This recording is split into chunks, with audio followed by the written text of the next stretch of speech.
This video is an excerpt from my LEGO Man of Steel retrospective video, so if you'd like to see every set reviewed all at once, that video is on the channel now.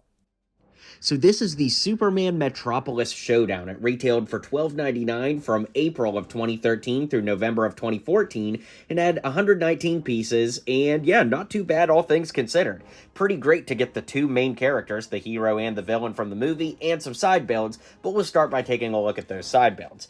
This car is not great. It doesn't have any play features other than the wheels being able to move, but the main thing was having this bar on the side so that your super Kryptonians would be able to like pick up the car and fly with it like that. But as car construction goes, especially in the semi-modern era of LEGO, this has got to be up there with the worst of them all. It's just not really anything good I can say about it. If you just needed a car in this set, I don't understand the coloring, the way it's built. It just is a very odd build all around. Then the other piece of this set, of course, is this little debris center, if you will. So the play features here, or you can click this part of the build down and make that, entire structure fall out. And then, of course, it's designed as well so that a minifigure can clip their hand in there and throw this at their adversary.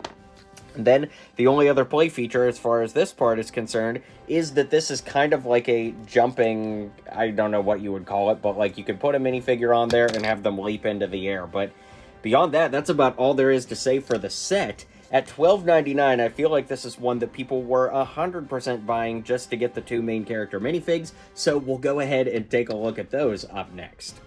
So this Man of Steel Superman came in all three sets from the movie. It is an exceptional minifigure all these years later, and was pretty cool for 2013 to get leg printing and hip printing, not to mention that immaculate torso print that looks just like the movie and was so awesome.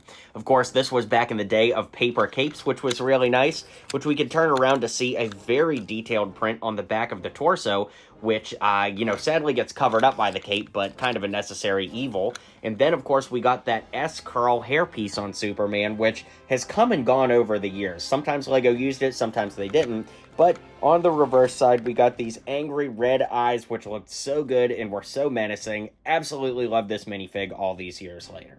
Then this set came with General Zod as well, of course. Zod has the same hip and leg printing as Superman, and in fact, a lot of the design cues are very, very similar with where placements are. A lot of it was really just color swapped and details changed out, so overall, it is really, really nice. Now, technically, this General Zod is exclusive by, like, brick set standards, only because he doesn't come with a cape or any of the armor that you see in the other two Man of Steel sets, but all of the pieces from this came in those sets, so I don't count this as exclusive. It was just the cheapest way to get Zod. That's the way I would describe it.